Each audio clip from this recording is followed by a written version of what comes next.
चलिए दोस्तों, आज समझते हैं डिप्रेशन इन फ्रीजिंग पॉइंट का ग्राफ। सबसे पहले दोस्तों मैं आपको बता दूं, ये ग्राफ जो है ये प्लॉट किया है हमने वेपर प्रेशर वर्सेस टेम्परेचर के लिए।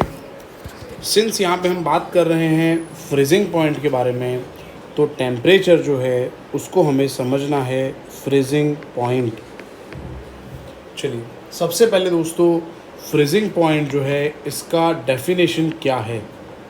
तो फ्रीजिंग पॉइंट का डेफिनेशन है ऐसा टेम्परेचर जब सॉलिड और लिक्विड फेज दोनों का वेपर प्रेशर इक्वल हो जाएगा, इस टेम्परेचर को बोलते हैं फ्रीजिंग पॉइंट। अगेन मैं रिपीट करता हूँ, the temperature at which the vapour pressure of solid and liquid becomes equal, that temperature is called freezing temperature or freezing point.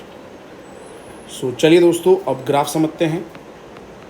सबसे पहले यहाँ पे ग्राफ में हम देख सकते हैं लिक्विड सॉल्वेंट के लिए ये ग्राफ प्लॉट करा गया है, जिसमें ये जो पॉइंट है, ये पॉइंट को अगर आप एक्स एक्सिस पे एक्सपांड करोगे, so we come to know कि ये सॉल्वेंट का टेम्परेचर शो कर रहा है।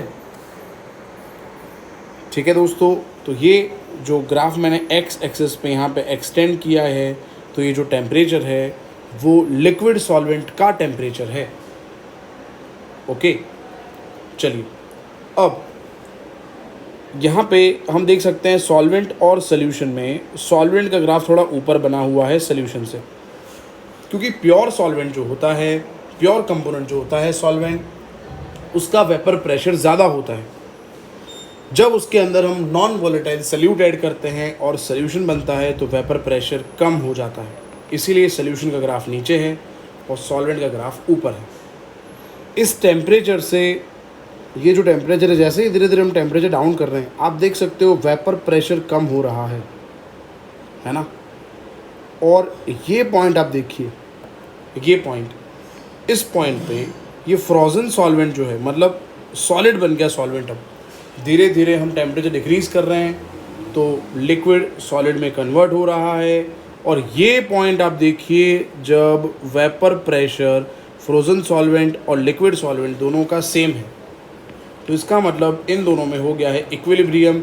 तो ये जो वेपर प्रेशर है उसी को हम बोलेंगे, क्या बोलेंगे हम दोस्तों, प्योर सॉल्वेंट का फ्रीजिंग पॉइंट। समझ आ गया आपको? अभी हमने डेफिनेशन बताया था कि टेम्परेचर जब vapour pressure of solid and liquid दोनों सेम हो जाएगा, तो ये जो टेम्परेचर है वो यहाँ पे TF0 हो गया। TF0 मतलब आप समझ गए होंगे, प्योर सॉल्वेंट का फ्रीजिंग पॉइंट।